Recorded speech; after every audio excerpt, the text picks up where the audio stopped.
ಕಾರ್ಯಕ್ರಮಕ್ಕೆ ನಿಮ್ಮೆಲ್ಲರಿಗೂ ಸ್ವಾಗತ. ಇವತ್ತಿನ ದಿವಸ ನಮ್ಮೊಟ್ಟಿಗಿದ್ದಾರೆ ಡಾಕ್ಟರ್ ಅನ್ನಪೂರ್ಣಿ ಸುಬ್ರಹ್ಮಣ್ಯಂ, ಪ್ರೊಫೆಸರ್ ಅನ್ನಪೂರ್ಣಿ ಸುಬ್ರಹ್ಮಣ್ಯಂ. ಇವರ ಸಾಧನೆಗಳು ಬಹಳಷ್ಟು ಇವೆ. ನಾನು ಒಂದ್ ಎರಡು ಮಾತಲ್ಲಿ ಮಾತ್ರ ಹೇಳಿ ಮುಗಿಸ್ಬಿಟ್ಟು ಅವರಿಗೆ ಜಾಗ ಬಿಟ್ಟುಕೊಡ್ತೇನೆ. ಡಾಕ್ಟರ್ ಅನ್ನಪೂರ್ಣಿ ಸುಬ್ರಹ್ಮಣ್ಯಂ ಅವರು ಸದ್ಯಕ್ಕೆ ಇಂಡಿಯನ್ ಇನ್ಸ್ಟಿಟ್ಯೂಟ್ ಆಫ್ ಆಸ್ಟ್ರೋಫಿಸಿಕ್ಸ್ ಅನ್ನುವ ಸಂಸ್ಥೆಯ ನಿರ್ದೇಶಕಿಯಾಗಿದ್ದಾರೆ. ಇತ್ತೀಚೆಗಷ್ಟೇ ನಮ್ಮ ಭಾರತ ಸರ್ಕಾರ ಕೊಡುವಂತಹ ವಿಜ್ಞಾನಿಗಳಿಗೆ, ಅದರಲ್ಲೂ ಮೇರು ಮಟ್ಟದ ವಿಜ್ಞಾನಿಗಳಿಗೆ ಕೊಡುವಂತಹ ವಿಜ್ಞಾನ ಶ್ರೀ ಅನ್ನುವ ಒಂದು ಪ್ರಶಸ್ತಿ ಇದೆ. ಅದನ್ನ ಪಡೆದಂತವರು ಇನ್ನೂ ಹಲವಾರು ಪ್ರಶಸ್ತಿಗಳು ಅವರ ಪಾಲಿಗೆ ಬಂದಿವೆ.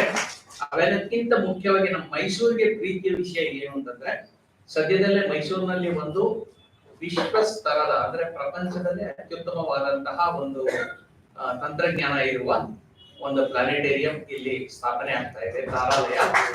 ಅದನ್ನ ಮೈಸೂರಿಗೆ ತರಿಸಿ ಮೈಸೂರಲ್ಲೇ ಸ್ಥಾಪನೆ ಆಗ್ಬೇಕು ಅಂತ ಅಂದ್ಬಿಟ್ಟು ಅದಕ್ಕಾಗಿ ಶ್ರಮಿಸಿದಂತವರು ಡಾಕ್ಟರ್ ಅನ್ನಪೂರ್ಣಿ ಅವರು. ಅದರ ಜೊತೆಗೆ ಅಲ್ಲಿ ಖಗೋಳ ವಿಜ್ಞಾನ ಮತ್ತು ಖಗೋಳ ವಿಜ್ಞಾನ ಇವೆರಡರ ಬಗ್ಗೆ ಸಂಶೋಧನೆಗಳನ್ನು ನಡೆಸೋದಕ್ಕೆ ಬೇಕಾದಂತಹ ಎಲ್ಲ ಸವಲತ್ತುಗಳನ್ನು ಒದಗಿಸಿ ಕೊಡ್ತಾ ಇದ್ದಾರೆ. ಯಾಕಂದ್ರೆ ಸೆಪ್ಟೆಂಬರ್ ಅಕ್ಟೋಬರ್ ನಲ್ಲಿ ಅದು ಬಹುಶಃ ಉದ್ಘಾಟನೆ ಆಗುತ್ತೆ. ಈ ರೀತಿಯ ಒಂದು ಆಕಾಶ ಭೂಮಿ ಎರಡರ ಬಗ್ಗೆನೂ ಸಾಕಷ್ಟು ಆಸಕ್ತಿ ಇಟ್ಕೊಂಡಿರುವಂತಹ ಪ್ರೊಫೆಸರ್ ಅನ್ನಪೂರ್ಣಿ ಸುಬ್ರಹ್ಮಣ್ಯಂ ಅವರನ್ನು ನಾವು ಕೇಳಿದಾಗ ಖಂಡಿತ ಬರ್ತೀವಿ, ಬಂದು ಇಲ್ಲಿ ಭಾಷಣ ಕೊಟ್ಟು ಮತ್ತೆ ಹೋಗ್ತೀವಿ ಅಂತ ಹೇಳಿದ್ದಾರೆ. ಬೆಂಗಳೂರಿಗೆ ವಾಪಸ್ ಹೋಗ್ಬೇಕು ಅವರು. ಅದರಿಂದ ನಾವು ಆದಷ್ಟು ಅವರ ಬೇಗನೆ ಅವರ ಮಾತುಗಳನ್ನ ಕೇಳ್ಕೊಂಡು ಸಾಕಷ್ಟು ದೀರ್ಘವಾಗಿ ಅವ್ರ ಜೊತೆಗೆ ಚರ್ಚೆ ಮಾಡಿಬಿಟ್ಟು ಅವರಿಗೆ ಒಂದು ಮಾತು ನಾನು ಮಾಡ್ಬಿಟ್ಟೆ. ಅವರ ಟಾಕ್ ನ ಹೆಸರು ಫಿಡ್ಲಿಂಗ್ ದಿ ಸ್ಟಾರ್ಸ್ ಅಂತ ಅಂದ್ಬಿಟ್ಟು, ಅದರಲ್ಲೊಂದು ವಿಶೇಷ ಇದೆ. ಫಿಡ್ಲಿಂಗ್ ಅಂತಂದ್ರೆ ವಯಲಿನ್ ನುಡಿಸುವುದು ಅಂತ ಅಂದ್ಬಿಟ್ಟು, ಸ್ವತಃ ಒಬ್ಬ ವಯಲಿನ್ ವಾದಕಿಯಾಗಿ ಸಾಕಷ್ಟು ಸಂಗೀತ ಜ್ಞಾನ ಇರುವಂತಹ ಪ್ರೊಫೆಸರ್ ಅನ್ನಪೂರ್ಣಿ ಸುಬ್ರಹ್ಮಣ್ಯಂ ಅವರು ಈಗ ನಮಗೆ ಆಕಾಶದಲ್ಲಿರುವಂತಹ ತಾರೆಗಳ ಗಾಯನದ ಬಗ್ಗೆ ಹೇಳ್ಕೊಡ್ತಾ ಇದ್ದಾರೆ. ಅದಾದ್ಮೇಲೆ ಬಹುಶಃ ಇನ್ನೊಂದು ದಿವಸ ಯಾವತ್ತಾದ್ರೂ ಅವರ ಸಂಗೀತವನ್ನು ಕೇಳುವ ಅವಕಾಶವೂ ನಮಗೆ ಸಿಗುತ್ತೆ ಅಂತ ನಾನು ಮೇಡಮ್ ಪ್ಲೀಸ್. ನಮಸ್ಕಾರ, thank you for having me here. ನನಗೆ ಕನ್ನಡ ಜಾಸ್ತಿ ಬರೋದಿಲ್ಲ, ಅದಕ್ಕೆ ನಾನು ಇಂಗ್ಲಿಷ್ ಮಾತಾಡ್ತೀನಿ. But I can understand you speak in Kannada, but slight difficulty in Kannada. ಅದಕ್ಕೆ ನಾನು ಇಂಗ್ಲಿಷ್ ಅಲ್ಲಿ ಮಾತಾಡ್ತೇನೆ. You can ask the questions in Kannada. I try to answer them. So the title of the talk is, I wasn't sure what to give the title as. So we thought I will combine. I'll be mainly talking about stars. So, but I wanted to give it a personal touch. So that is why the fiddling stars came, because I do fiddle, I do play violin. So I put on violin. I hope I can play towards the end. So my name is Annapurni Subramaniam. I'm currently director of Indian Institute of Astrophysics. So in this talk, I will try to convey to you why we are doing what we are doing, and what is it we are doing, and what is the science I have studies I have carried out a little bit. So I'm going to give you a little bit of why astronomy and astrophysics is important, and how is it being done, and what do we do, and where do we go from here. So it's just a combination of that. You're welcome to another modality of this talk, but we are here to exchange knowledge and have discussion. So it's open. You can stop me at any time and ask me questions. There's no problem with it.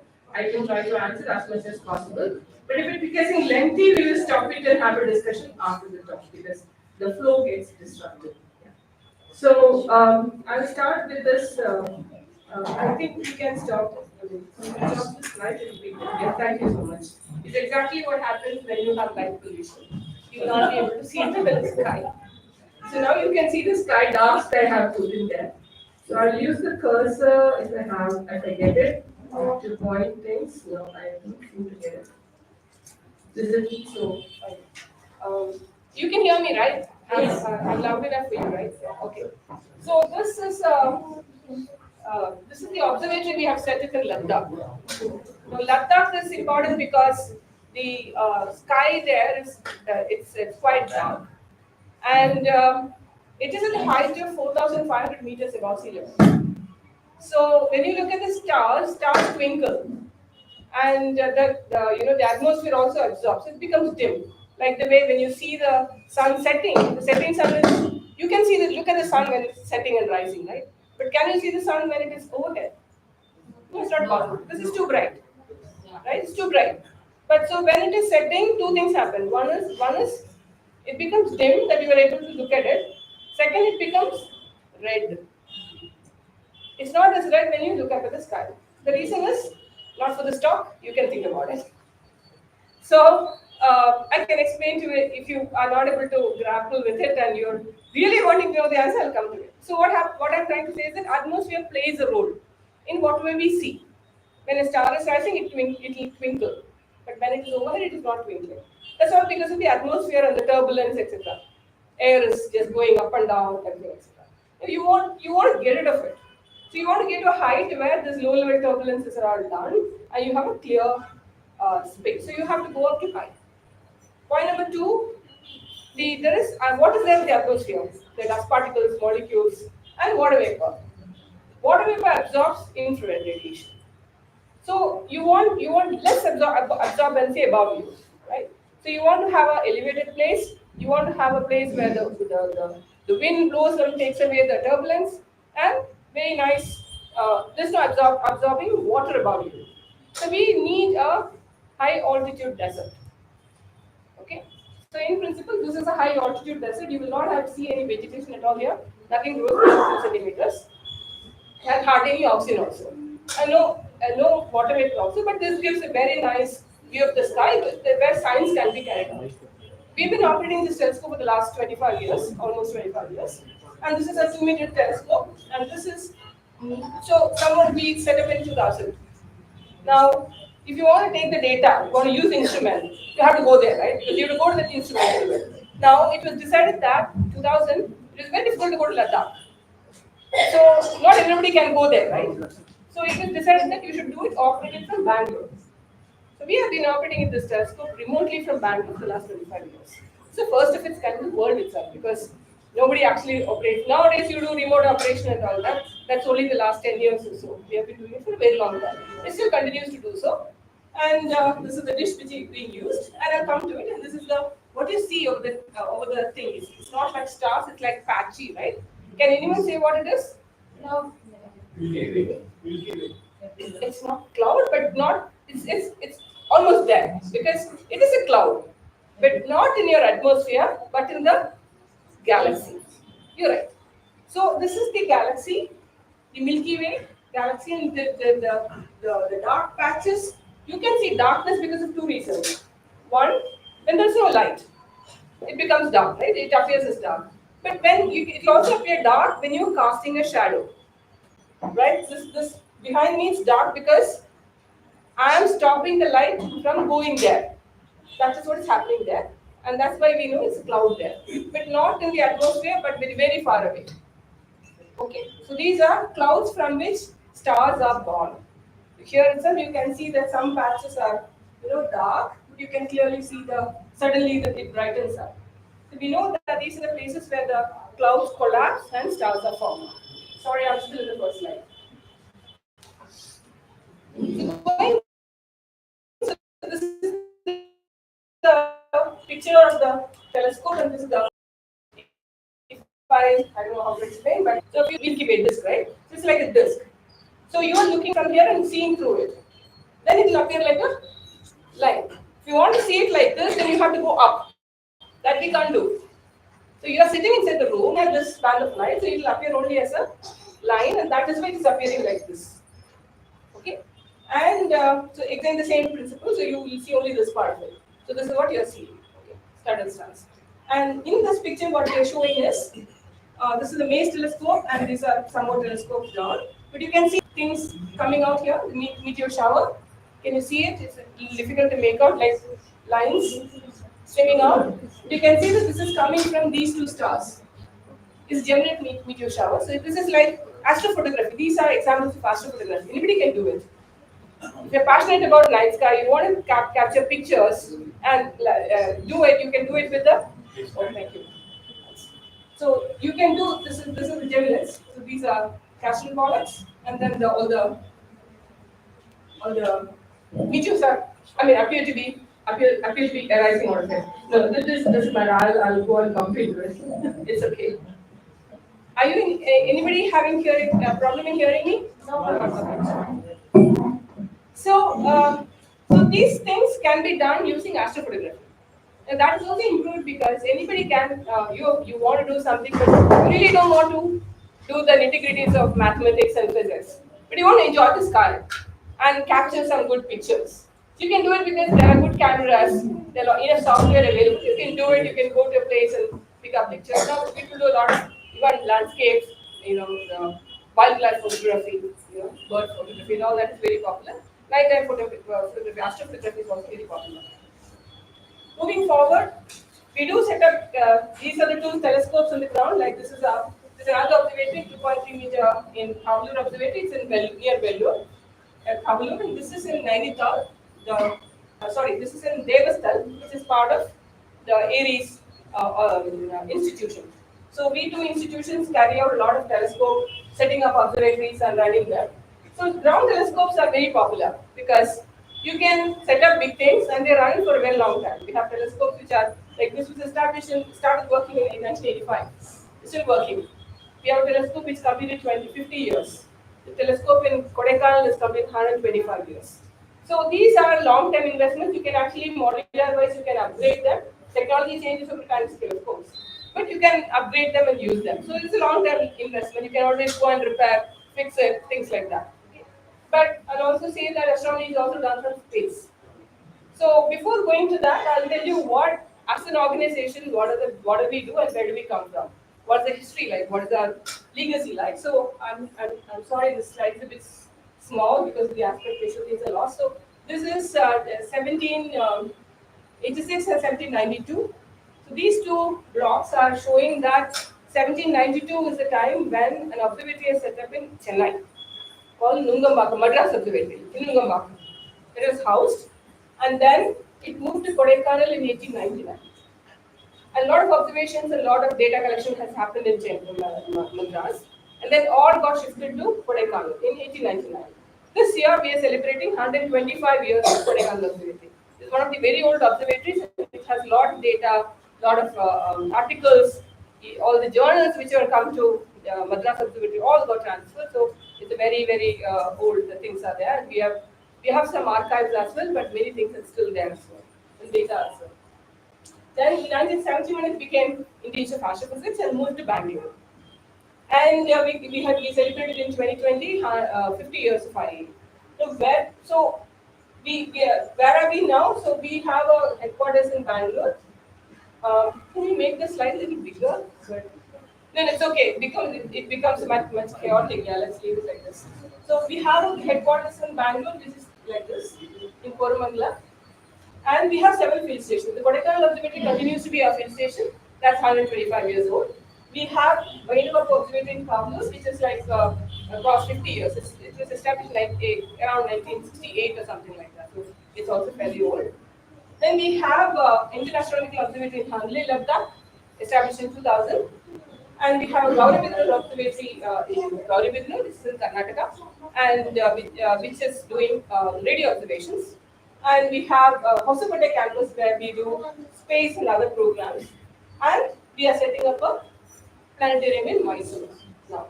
And this will be operational by end of this year. So this will be operated as a field station. So these are all our, we branched out from, the Kodaikanal Observatory to so many campuses. These are the ground facilities, but we also have facilities in space. So this one is the AstroSat, which was launched in 2015, and this is the first time when we have a lot of instruments which are sent up, the telescope sent up above the atmosphere to take data. And you'll ask, why are you doing it? You have enough observatories over here. Why the heck are you doing this process? That's because In the ground, you can get the optical data. You can see the sun and stars. That is visible, right?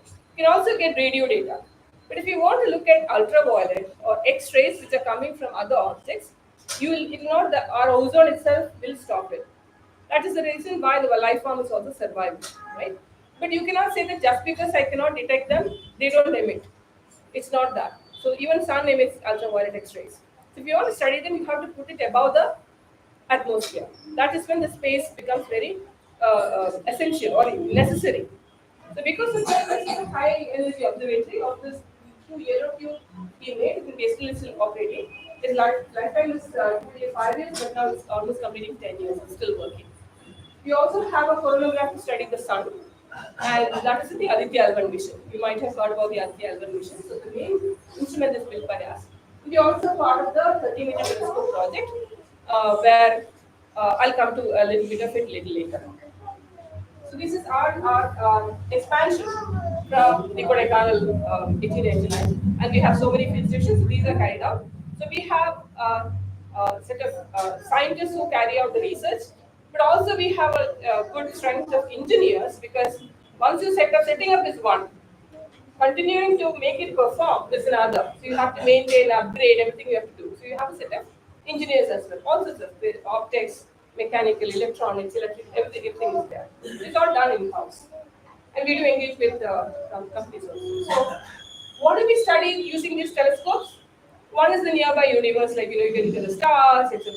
But the motivation has been to find out how far can you go, how early in the universe life can you go, how young universe can you actually study.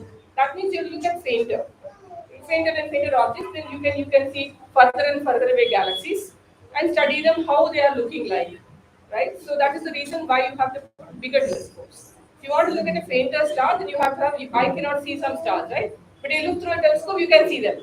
That's because the collecting area is increasing. So if you want to make it bigger and bigger telescopes, then your collecting area keeps increasing. Then you can see fainter and fainter objects which are farther away, right? So that is the reason. And so these are the space missions, this ground, and then the James Webb Telescope is able to see up to about 300 million years from the birth of the universe itself. So that is the motivation, actually, how the things formed and etc. Hubble observation, you must have heard of Hubble Space Telescope. So Hubble Space Telescope used to make very good images. It's about 2.3 meters. But now James Webb, which is a 6 meter, makes much better, bigger ones.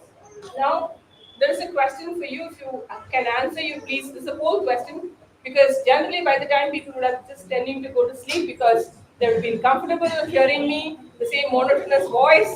They say, okay, let's take a little nap. So just to wake you up.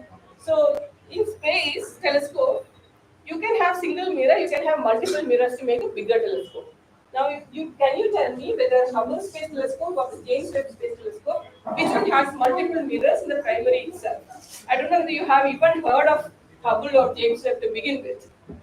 James Webb Space Telescope. Absolutely right. So you're not sleeping. Thank you for that. And in case you fall asleep, please get up, and then I can talk to you for the rest of it. Yeah, thank you. That's very, very, very nice, because James Webb Telescope is the first space telescope which has got multiple segments. This is like this. So the segments you can see here, and one is folded. So how many of them are there? How many mirrors are there? You can't count it, unfortunately. So you can't see the 18 of them. And why does it look yellow? It's gold plated, correct. Why gold? Because you can also coat normally aluminium coated, right? Reflection, you can coat aluminium to the mirrors, right? Yeah. But why not aluminium? Why gold? Now it's 15. Huh? Now it's 15. 1 for each mirrors. It's folded. 3 are folded. These 3 are folded. You count it, I understand. These 3 are folded here, but it's yellow because you are reflecting the light, and the color you see, there is the light which is reaching your eyes. Reflected light, you're reaching your eyes, right? So it is reflecting yellow. That means you want the whatever energy falling in, yellow part to come to you. It is using the infrared. It's actually an infrared telescope. So the coating is optimized for the infrared. So gold is needed. If you want to get the white light, the aluminium is looking white because it's reflecting all the wavelengths to you, right? So that's why the aluminium coating is neon. So this is a huge scale. You can see people standing there. It's a very huge thing. So what I'm trying to convey to you is that the James Webb Telescope gives you wonderful images. But before getting the images, you have an engineering marvel created. So astronomy is always driven by astronomy drives technology, and without technology, astronomy also cannot be.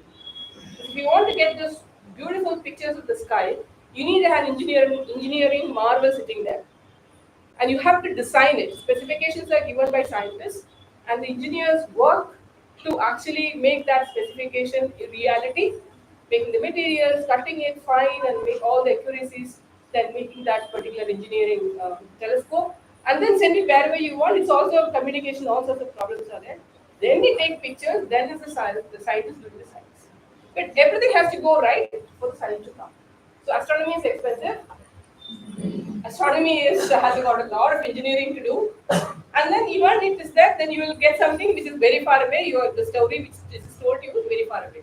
But that is the whole challenge about. When you do an astronomy project, you will be doing it for the very first time in your life. You cannot say that I've never done it before in my life. Nothing gets done. I mean, I wouldn't have done many things as a second time.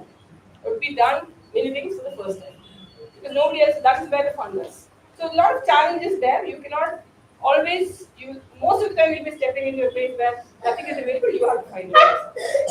So that's the challenge of astronomy. So it is you can count it. Now this arranged in a hexagonal place because it's the how you fill factors there. The other challenge is the mirrors have to be aligned, and there's something called phasing that's also extremely engineering. Difficult thing to do. I don't want to get into details. If anybody wants more information on it, we can discuss later. And where do you place them? You made a space telescope. Where do you send it? So there are three types of things. One is the low Earth orbit. This is where the International Space Station, Hubble Space Telescope, all that are there. And because it's near and it's also you can launch it very easily, it's absolutely crowded. It's also crowded with full of junk, space debris, everything is there, it's absolutely crowded. But you can also have a polar orbit like this, but the maneuvering is not easy. And you can also take it to L1 or L2. L1 and L2 are Lagrange points. When you have two body system, it actually gravitational attraction between the bodies give rise to the points where the gravity is balanced. So it gives rise to L1 and L2. L2 is where James Webb is there, and L1 is where other L1 is there. So you don't see. So any more on this, I can get back to you. Now this is the kind of image you get from James Webb. That's because it is amazingly, it's an engineering marvel. It's a large collecting area. It's got fantastic instruments, and then you bring it down. It will not give you a beautiful image right away, but the scientists have to work through it, clean up all the things, and instrumental cleaning has to be done. After you clean up everything and make sure that all the corrections are done, you get this fantastic image. But you still have this, the light scattering and all that you cannot do anything about. But you have to manage when you extract information of something sitting here, etc. But you can see that the enormous change because the galaxies which you normally see as regular shape are kind of twisted. Somebody said this is a Mali roti sitting there, etc., etc. Now the question is, first of all, it's like amazing picture to begin with, as visually appealing, but scientifically also it's extremely challenging to explain everything what you see there. So next step is to find out why the heck they are there. What does it tell you? So any data you get in astronomy tells you a story, tells you something which is happening. That is the reason it came to you, that particular photon, that particular energy. Why did that photon come to you? What physical process happened to it before it reached you? Tells you a story of it. That is what we chase to figure out what happened. When there is a flare in the sun, the charged particles come through and then it produces, we see it as aurora, right? So we see as a burst, radio burst. All this we see. Now that is telling you that some energy has come and this is happening here. That's the outcome. Now connect the outcome to where it originated from, why did it originate, how did it originate. See, these are the science questions we develop, and these are what we chase. you get it, but then you have to change the science question. Okay. So this basically you are looking at the far away, because as the distance goes and it's moving away from you, it's just the Doppler shift. I think a couple of weeks back I was explaining someone, like, why do you ever use Doppler shift? How do you measure velocity, etc. So for astronomers, Doppler shift is something. You know what is Doppler shift? The train is coming towards you. The siren. Okay, what happened? Whoop, whoop. That increase is what basically happens. Means it's coming towards you. The waves gets compressed. So the frequency goes up. That the pitch goes up. Now that change, if it is just actually it goes up, so it's like suddenly it will go up, right? But if it's constantly coming towards me, what happens is there will be a constant compression. So that sound is high, the pitch will be higher than its actual sound. Or if it is moving away, the pitch will be shorter than that. But that's only about sound I'm talking about. When you look at light, light also can shift. So small shifts can be measured not from the color, but from these lines called spectral lines. So this is called spectroscopy, like the Vibgyor, the rainbow. Rainbow has colors, right? So you feel as though the whole rainbow is shifting when it is very far away. Blue will fall in the red if it is extremely far away. So that kind of a thing is extremely used in astronomy. It's a simple terrestrial phenomena, but extensively used in astronomy. So astronomy is done using a lot of wavelengths, starting from gamma ray, X-ray, ultraviolet, visible, infrared, microwave, radio.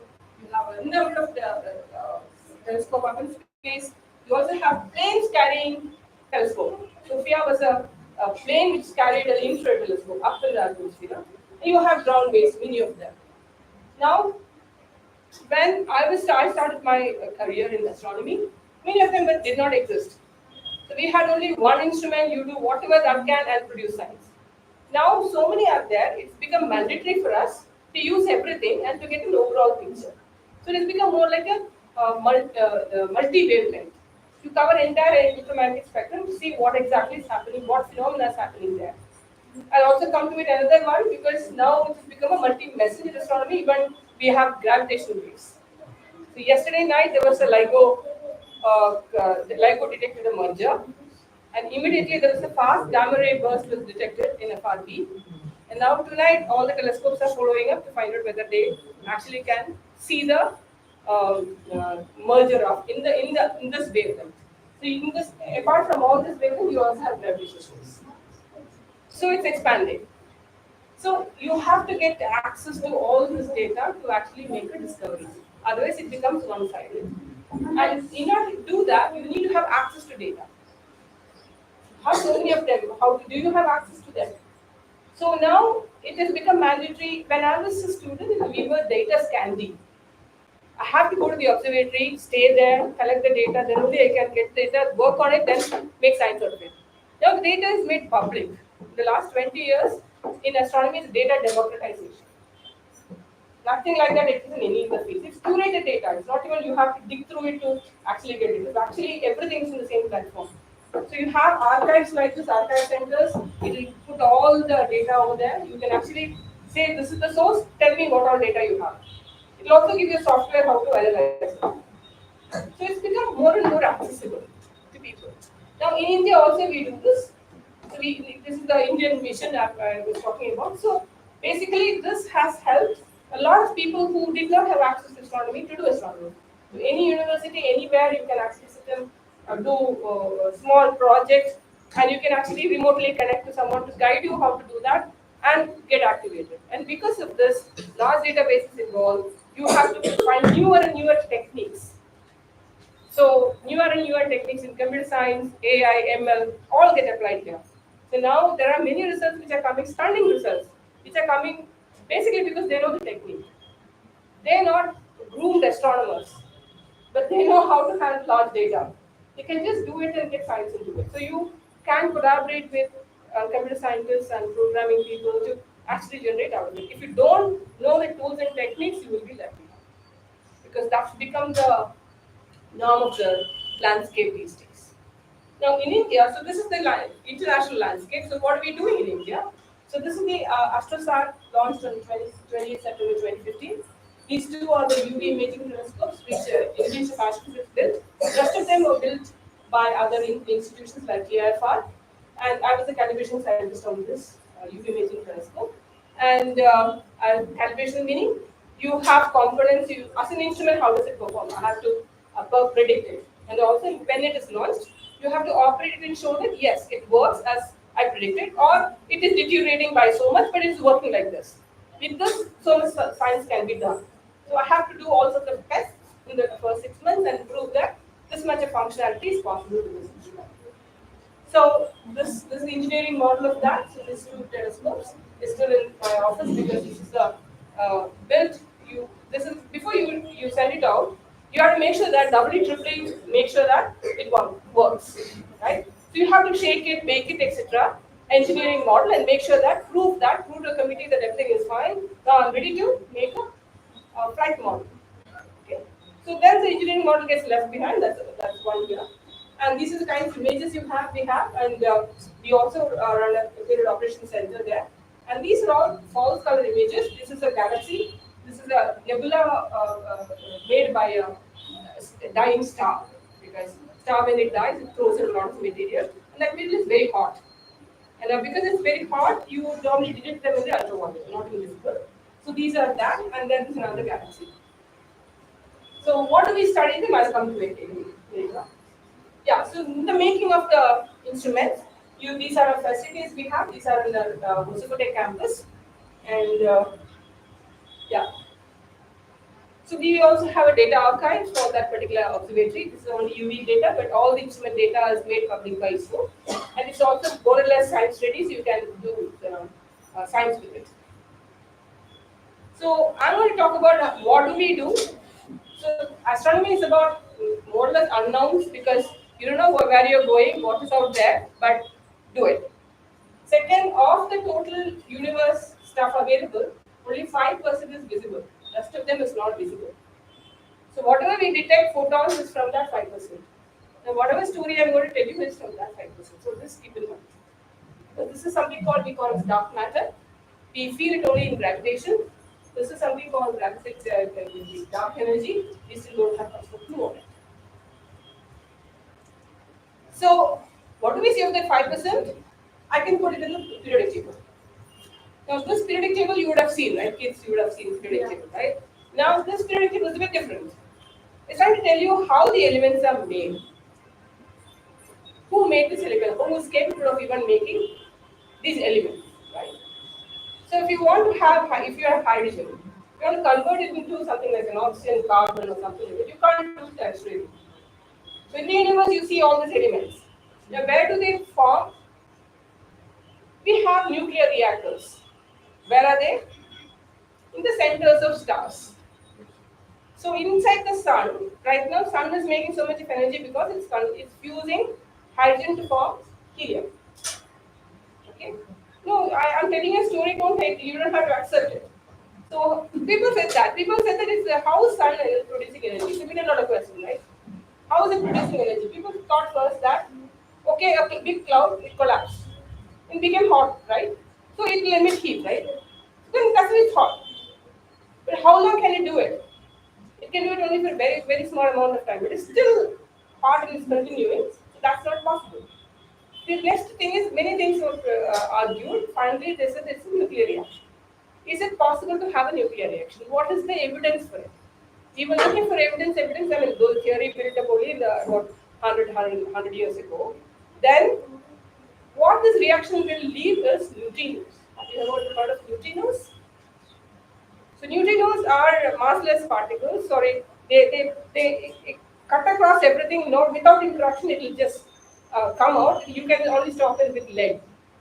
So you detect them in water, going through water. So you have heavy water or clean water with certain things which you can PMTs, where you can actually go and hit, and it'll do the dots, so you can actually detect them. So Kamikande experiment in Japan is actually the one you can actually have the entire water thing and you do it, and you can actually detect when the star goes, the neutrino actually have you get a patch of neutrino. So neutrinos actually tell you that nuclear reactions is the proof that actually nuclear reactions are going on inside the sun. And when it's very hot, within degree Kelvin, and then the heat reduces and reduces, like there's a gradient, and on the surface it's about 5,000. Now, what happens? Sun is only a small star. There are stars which are much bigger than the sun, 20 times, 30 times, 40 times, etc. Now, when it happens, then you have more and more elements get cooked in that. And when the stars die, everything is thrown out of the existence. That's the reason we say we are all formed from stardusts. Because literally all these elements are made from stars. So here it is shown here, you can see hydrogen and helium from the Big Bang. Then you can see cosmic rays can produce lithium, beryllium, boron. But then you can all have this yellow, green, and this orange things coming from large stars, small stars, and supernovae. And these are only manual. They're very, very short-lived. They actually decay very fast. They're all radioactive elements. So most of them are coming from stars. So stars, if you study the chemistry of a star, it will tell you the history of how it was formed and what kind of stars were there to produce those chemistry, those elements. So there's a reason why you have the star spectroscopy, find the lines, find the strength, and why we trace it, because certain stars actually are formed not in a galaxy. Our galaxy has got a chemical history. We know the DNA of how it formed and how it evolved. But if you find some strange stars, now we can trace them and say that, oh, the star is not, we don't find any way in which this chemistry can be there. So it is likely to be come from another galaxy. So the way it moves and the chemistry tagging, chemical tagging helps us to find out stars which are not part of it. It's like, human evolutionary biology detects that you are coming from this stream of evolution, that stream of evolution, etc. Right? Just like that. So this is what I said. Small stars have only helium at the core. If you go to higher stars, very massive stars, you have like an onion skin. You have an onion. If you cut it, you have layers and layers of onion like that. So these, you can imagine each one having different chemistry, different elements. And when the supernova erupts, this becomes a black hole and neutron star. The iron, central iron, this becomes completely neutron or collapses, and the rest of them gets ejected. So supernova explosion, the entire cooked up elements, higher elements get just dispersed. And that happens, certain kind of elements are produced, or elemental fractions are produced in supernova. In smaller stars, the fraction changes. So if you by looking at the fractional distribution itself, you can trace back how many massive stars, how our galaxy produce stars. Similarly, you can do the same thing for different galaxies also. So chemical tagging is an extremely important thing. So what I study this stars, and stars can be individual stars like this groups.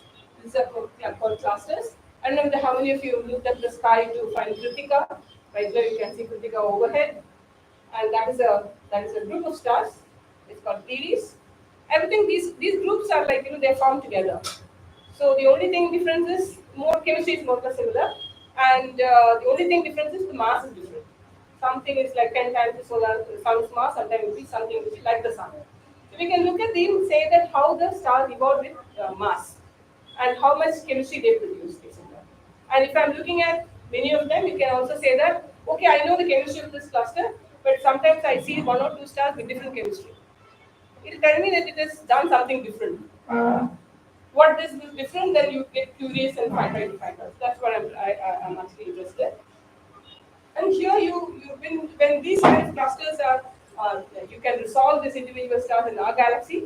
But when you look at other galaxies, you can see this parallels, right? You can see these bright dots. These are nothing but these clusters. But since they're very far away, we are not able to resolve them. You get the integrated lines. You know they're a group of stars, but you don't know how to get their property. Right? You have a bunch of people sitting there. You can't resolve them. They know the bunch of people. Then if you know how a bunch of people behave, then you can predict the behavior of that crowd, looking at certain properties. So that's exactly what we're trying to do. So we can predict the properties of them by understanding these kind of group of stars where they are nearby. So they become our test beds.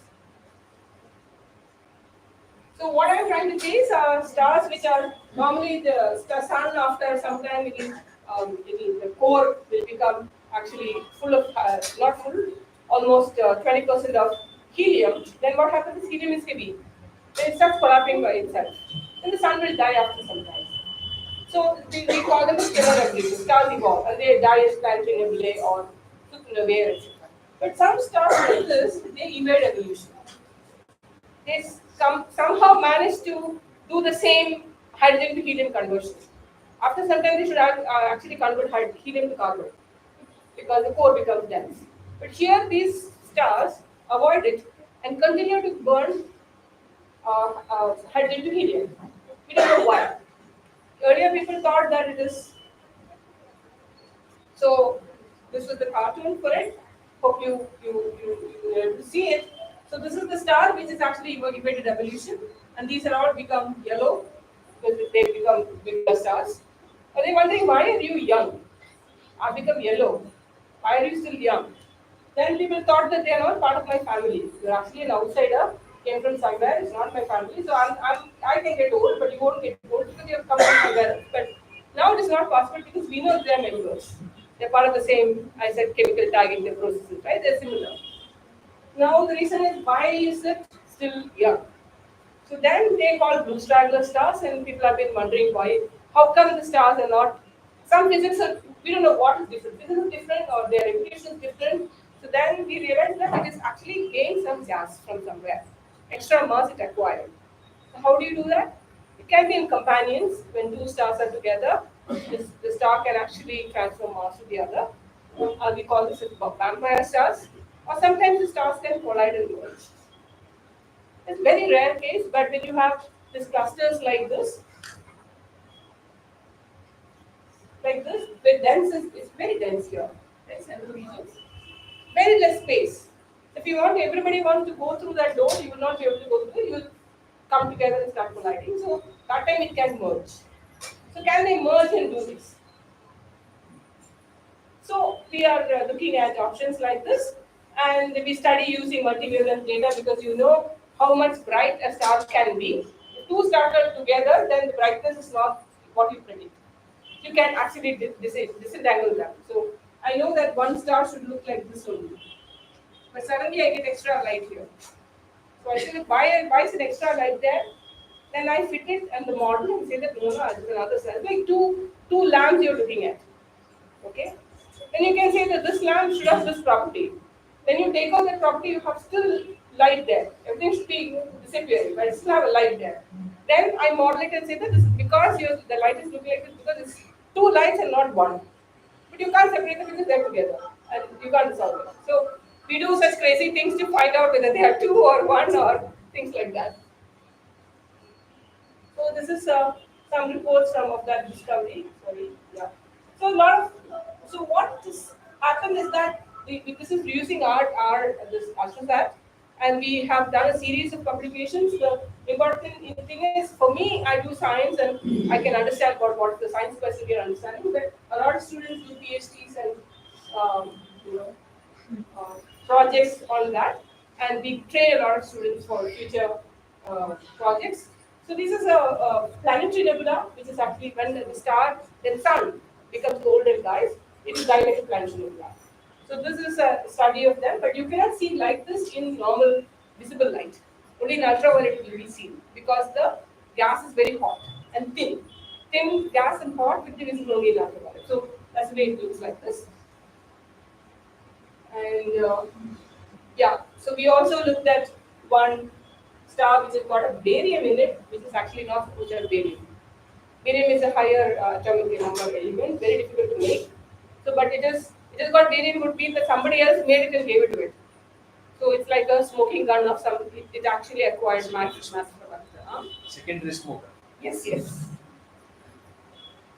We also work on the dense clusters, global clusters. So Amoga did a project on that as well.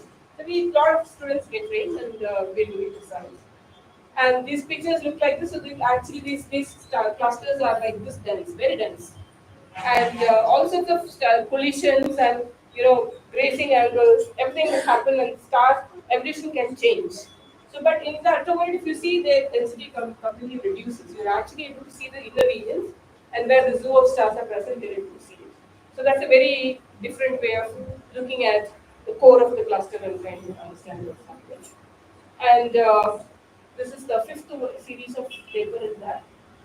I don't know which. So I'll just start with a few slides on TSC and the 30-meter telescope project.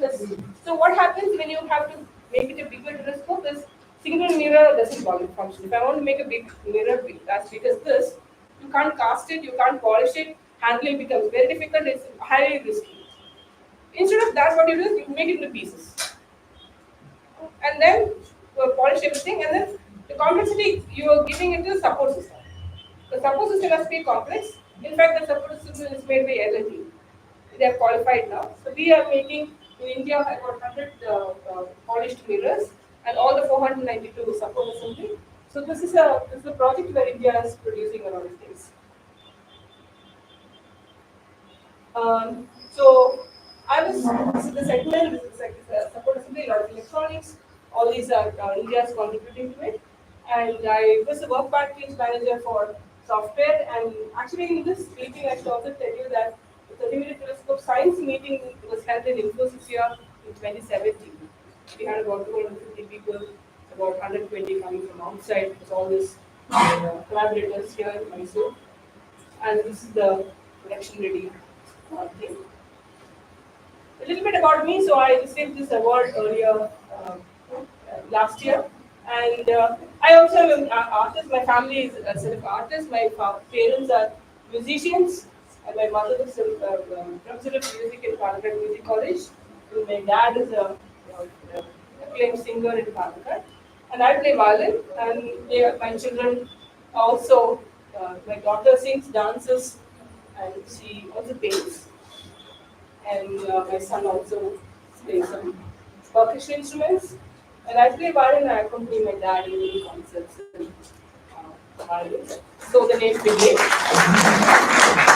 I also played a little bit of it in Yanam and sorry.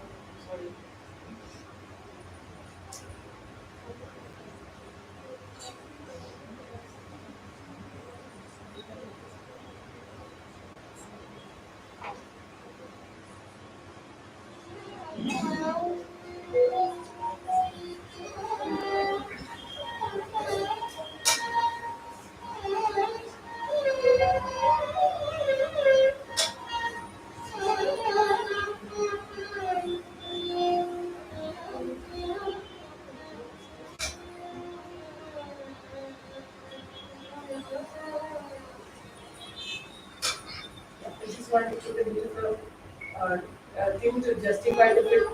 Okay, sorry.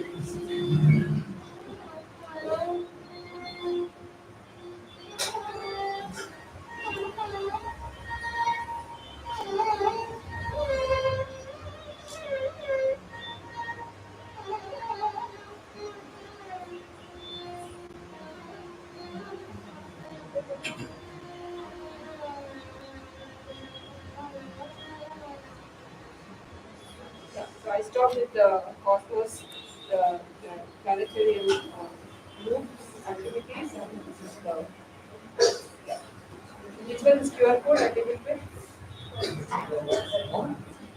This one, right? Yeah, thank you.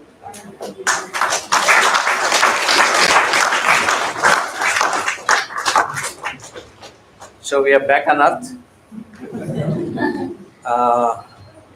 Session is open for questions. Professor S.N. Prasad. I was in Hanway, October 23, when you started that Star Party. great initiative. Star Party, yes. I remember that. At that time, I heard that you were having some plans for a much bigger optical telescope than the one that you have right there. Can you tell me a little more about that? It's still in the planning phase. The problem is the following. As I said, astronomy is very expensive. So to get a bigger telescope, it is a challenge to convince the government to spend money and give it to us to do science. So we are still trying. Yes. How big is it likely to be? depends on the money. So we have planet and we plan. We want a big one, but then it costs a lot. So then we shrink it. Then can we do enough science with it? They will still shrink it. So we are somewhere between 4 to 6 meter kind of a thing. But Multi-segmented? yes, yeah. There's a question from Abbas. Yeah, I'll come to you. Once again. Yeah, please go ahead. Are we accessing JWST data? Are you people posting some, whatever? Yeah, so we submit proposals, and based on proposals, I am not using James Webb, but my colleagues use it, and they submit proposals, they get data. But one thing I should tell you is James Webb Telescope data is public. A lot of data is public.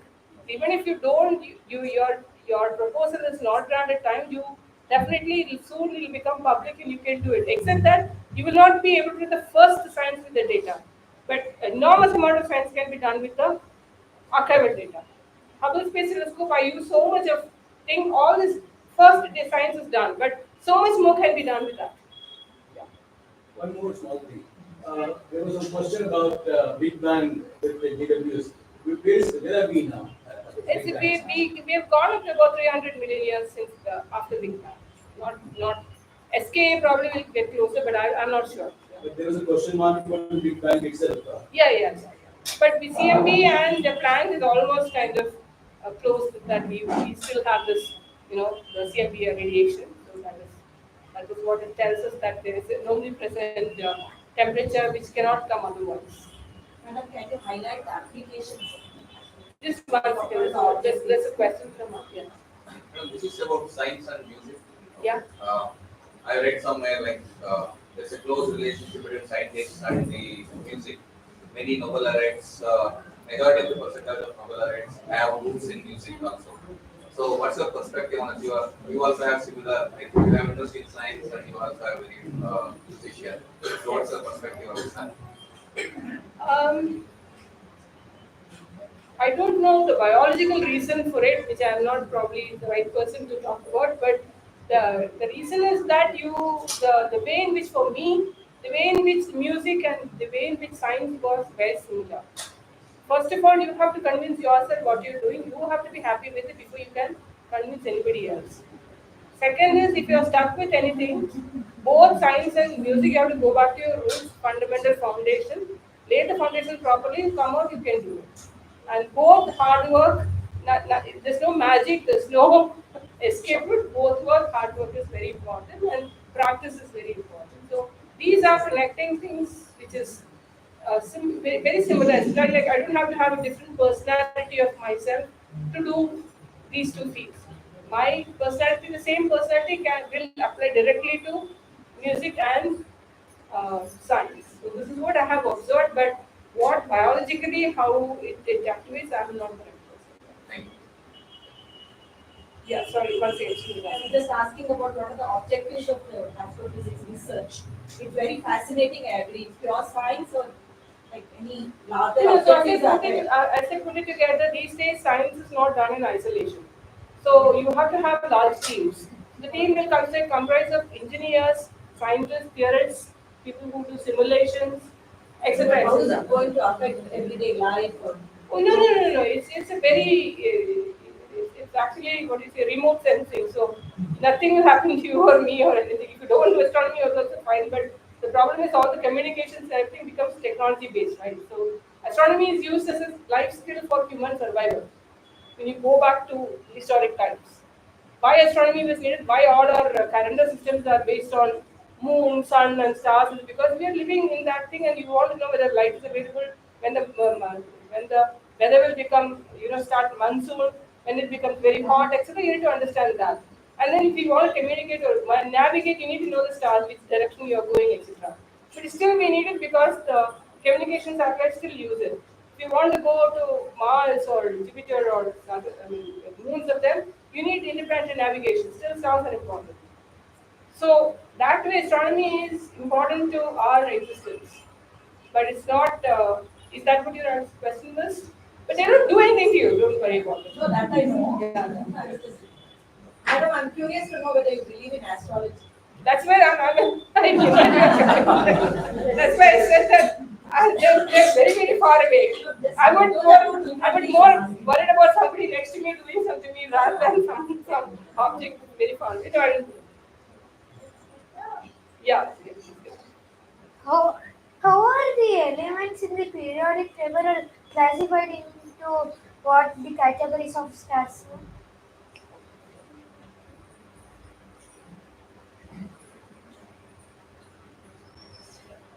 I mean, for helium, how do they will can be planned? So basically what happens is you can see that these small stars produce these kind of things. So it basically gives you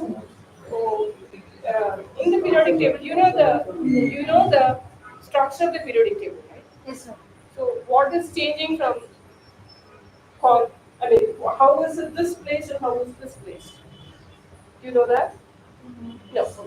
So this is depending upon the electron configuration inside an atom, and this is basically like how many of them reaction wise, etc. And basically, if you come down, they become more and more massive.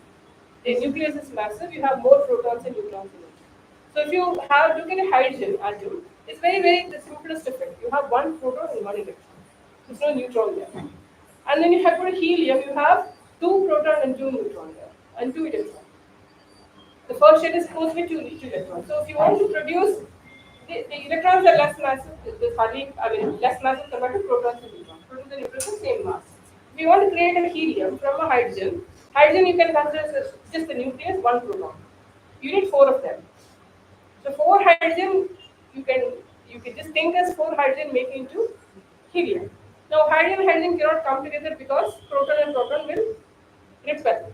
So if you want to bring it together, you have to literally crash, right? So you have to overcome that repulsion and give a force so that it can crash. Now what can give a force beyond repulsion? Heat, velocity. Somebody just accelerates it. So thermal temperature can do it. Like if I make this room hotter, the molecules in this room start moving faster.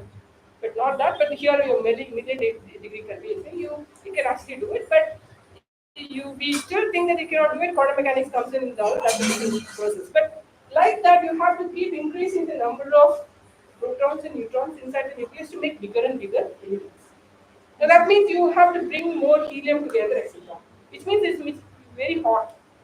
The centers have to be very hot. So bigger stars only can make hotter and hotter interiors. The smaller stars can only make to a certain extent. And you also have other reactions taking place on the surface which can make elements. So the conditions inside the stars will decide what elements it can be. So some stars, small stars cannot have so much of temperature gradient, so much of neutrons, etc. So only some nuclear reactions will take place. Depending on that reaction, the elements are produced. Ma'am, on this topic, I have another question. While you were This is clear now? Yes, ma'am, this is clear, ma'am. But how can you study the star when you are not actually capturing only by seeing the photo? Ma'am? How can you? That's what I said. So I am telling you a story that hydrogen is being fused to become helium. Yes, ma'am.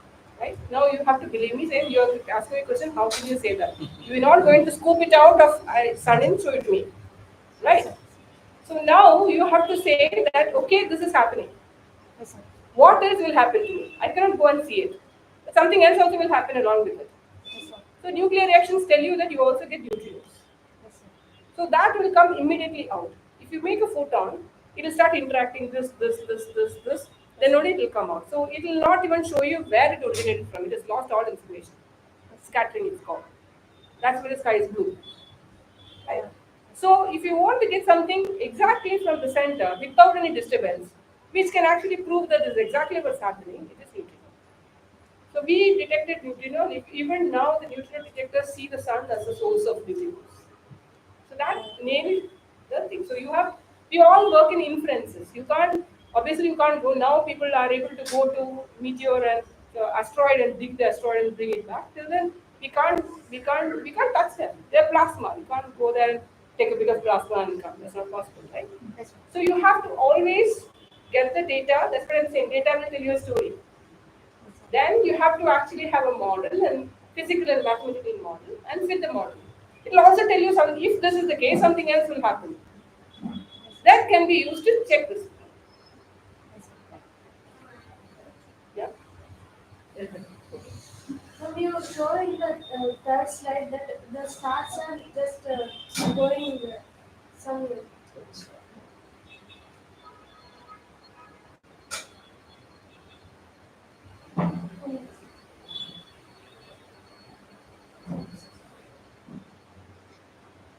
Before or after? And you show that the two stars from the two stars, the stars are just going outside. Cartoon. The, so from the two stars, the One. Okay, okay. So that's the thing only, the cartoon only.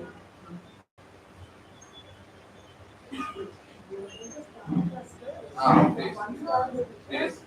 This one? this one we show in the earlier. This one?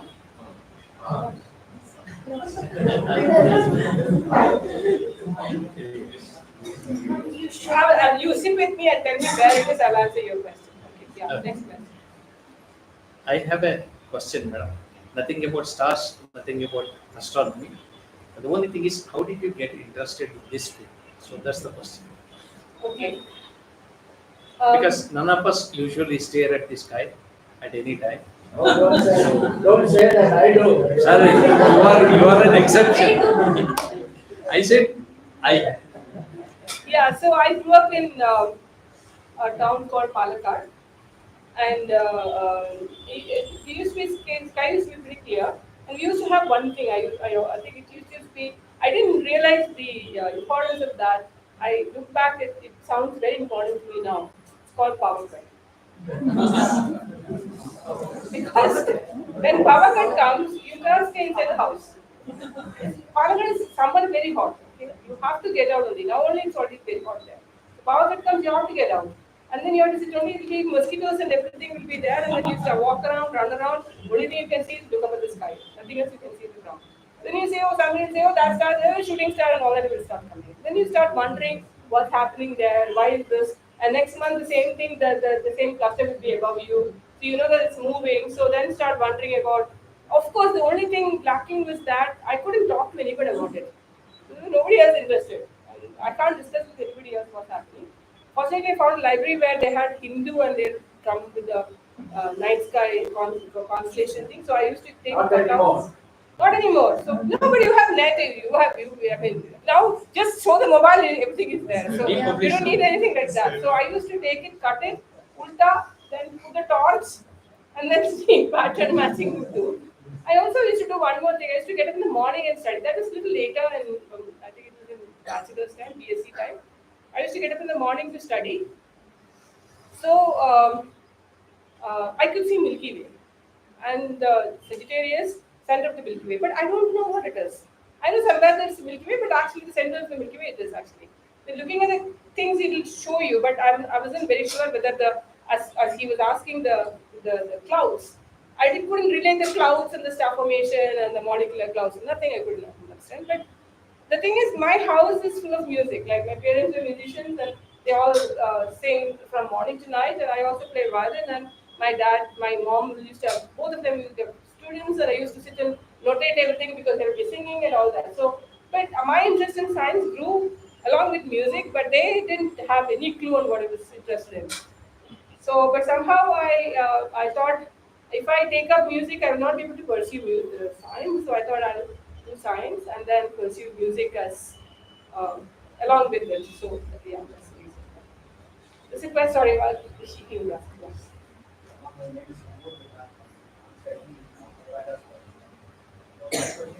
What's your perspective or what's your take on Newton's theorem or Laplace's theory of time? Two different questions. What's your take on Newton's theorem and your take on Laplace's theory of time? I did not understand Dyson's theorem is saying first is Dyson's theorem, second is surpassing the speed of light. What's your take on that? I don't know what Dyson's theorem is. Sorry. I have two questions. What exactly is that? What is that? Surpassing the speed of light. This is the second question.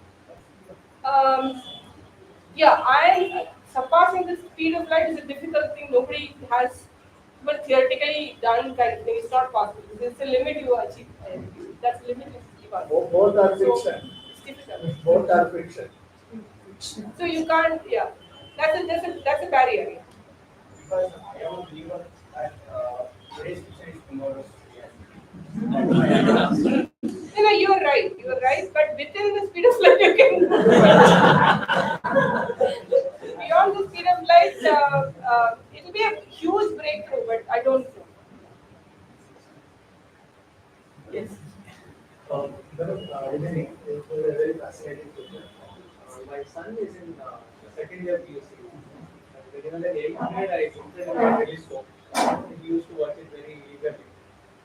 I really don't know what he's going to do, but after 4 years, he was saying that he wants to pursue study in deep space. I don't know whether it is astronomy or astrophysics, which one we look into that. So can you please guide us? Suppose you want to take up a study after second year PUC to get into deeper space or deep space. Should it be Indian astrophysics or should it be any other institute which will help you to for higher studies? So one thing I missed to mention about Indian Subramaniam is that we are not a degree awarding institution. We cannot grant any degree. So the education programs which we my voice is I'm feeling I mean after talking 1 hour my throat is paining. So thing is it's we don't conduct any undergrad programs and we can't award degrees. So in order to come to astrophysics like nuclear physics or material science or anything, it's good to have a good foundation or foundational courses. The foundational subject is extremely important. So take up if you want to go into science STEM fields, take up physics, chemistry, mathematics. So you will have, the kid will have a very good foundation on them, and then later on anything you can achieve because the foundation is good. All sorts of cross matching, interdisciplinary, multidisciplinary. You can also everything can be achieved if you have a good foundation. So don't start specializing early is my advice. You could take up something, anything that kid is wanting to do engineering, it's fine. So you can see how much engineering goes into making of a telescope or anything, right? You can always work in areas where the instruments are being built or any big things which are happening like the CERN or the LIGO which is coming up, etc. All require in NASA scientists, ISRO scientists. So many of them are engineers. In fact, they're called scientists, but they're not mostly engineers. So engineering is a huge requirement, and engineering with a passion, not on production basis. In the sense, you're turning out to reach your sales. It's not a thing. You are creating stuff which are extremely challenging. So yeah.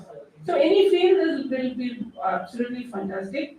But you can do projects or experiences in labs or R&D labs where that will give given directions to go to. I mean, for anybody for that matter, that is the same thing because when you're doing bachelor's or masters or any engineering or regular science, you start doing projects during the summer or don't so take up something to understand extra in that direction of your passion. So take astronomy projects or take engineering projects or instrumentation projects, then you'll get more exposure and see whether it really is your cup of tea or you'll find something else here. But just a suggestion, please help me with this right around this Indian Space Technology Development Yeah. IIST. Is it one place to which he can pursue a study in astronomy? IIST? No, IIST gives you aerospace, and I mean there are different engineering fields it gives you. But if you want to do science, you can do many places, including IIST. Let me put it this way: like IISCR, you might have heard of that also. Indian Institute of ISIS. ISIS also give you. It's not engineering, but it's pure science. You can also do it in pure engineering field. There are many people who do astronomy projects in PITS Pinami also. All the PITS organizations. All the engineering colleges, they say, I have ended up here mechanical or chemical engineering, but I would like to do astronomy. So the degree is basically your foundation course. You can always pick up things and move forward with anything you want. So, but very important to have foundation courses. Is there any relation between Indian scripture, I mean Vedas, Upanishads, and astronomy? It's a yeah. So let me put it this way: astronomy is a life skill, and in Indian system, it is actually absorbed in your lifestyle. All the festivals and everything is based on the positions of everything. And even if you go to a temple, they'll start the puja by saying some Rashi, blah blah blah, etc. That just tells you where is the sun today, where is the moon today. So at this time, they will always place you with respect to positions of various things in the sky. So it becomes a lifestyle. So the task were to identify that and make sure that those calculations are done. In the process, Jyotisham, the Ganita Jyotisham was very well advanced. And the next task was to predict eclipses, etc. So that way, building any court or anything where scholars are there, astronomy is a scholarly requirement. If you look at Nalanda and the Buddha time also, the astronomy is a life skill which is taught along with other life skills.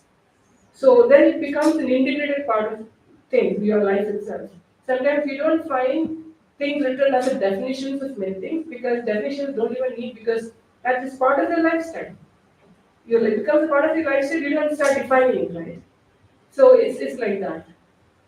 Even the temples in India shows the moon, sun, how it travels. Yeah. And also, so we knew it, we understood it, and it's part of our lifestyle.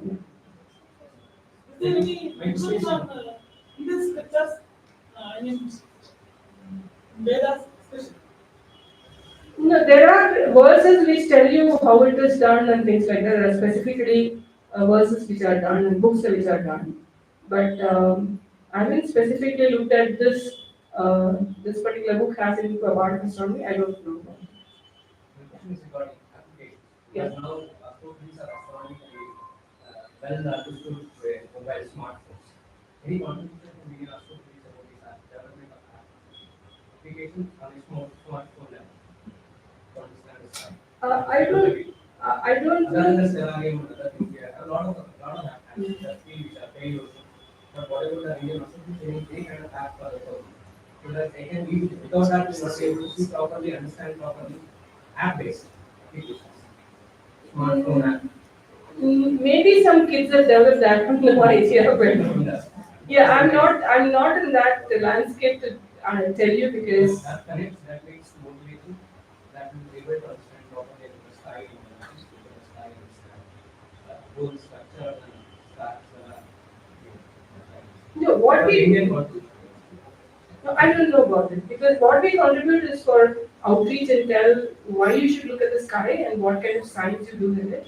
And people come to our museums and visitor center and our observatories, tell them how telescopes are used to look at the sky and what are out in the sky. Beyond that, we have not developed apps and things like that. We are an organization which is mandated to establish observatories and run it and disseminate data. And these are all national facilities because scientists come and take data from it. So we have been venture into it. Ma'am, I have heard like our solar system is moving constantly. So where is our solar system?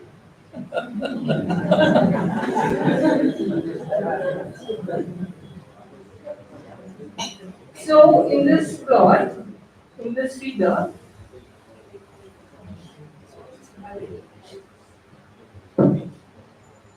So what happens is Earth is rotating, and Earth is going around the sun, right? And the entire solar system is going around the, like this galaxy you see. I think I can show you the other galaxy. Yeah. Let's say this is a spiral galaxy, right? You can see this. So all this the spiral galaxy things are, though the spirals don't move like that, all will go like this now. So the Earth, solar system is somewhere here. It also goes around the galaxy. The galaxy itself is moving. Everything's moving. One thing is sure, if you want to beat gravity, you have to move. It's like you're going in a bus. Okay, if you are going in a bus, all others who are in the bus will also be going with you. Right? So same thing. So we are already rotating. Are you feeling it? No, because we are already born in a system where we are with it. So we are acclimatized to that particular situation from the day one. So we don't realize it. Okay, this will be the last question. Social media, students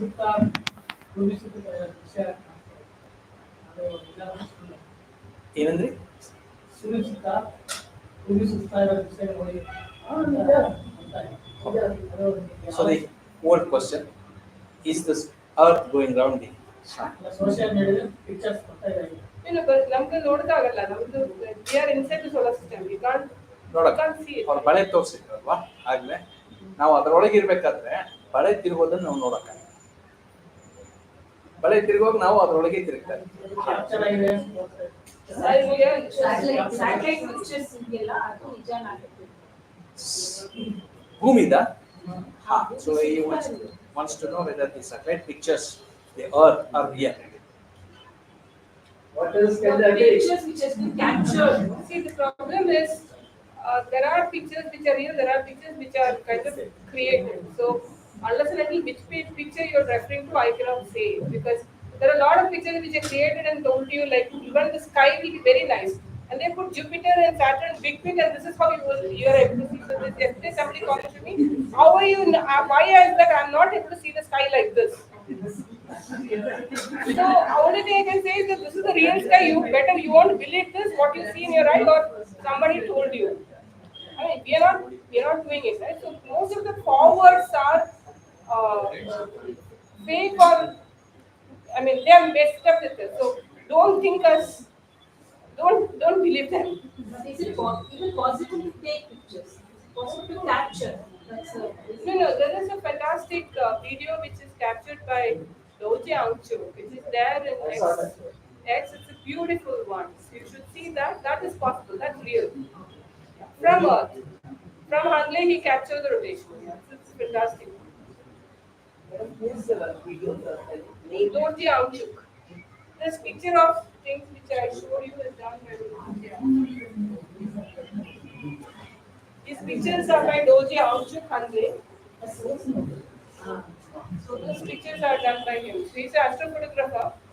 All his Insta, or I don't know Insta handle, Amoga Big, I'm not an Insta.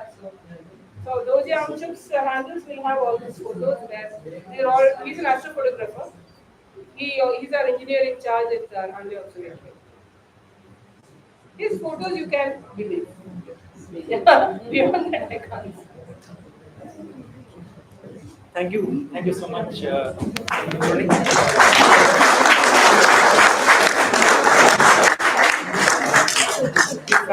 The fact that so many of you come here at 6:30 and then listen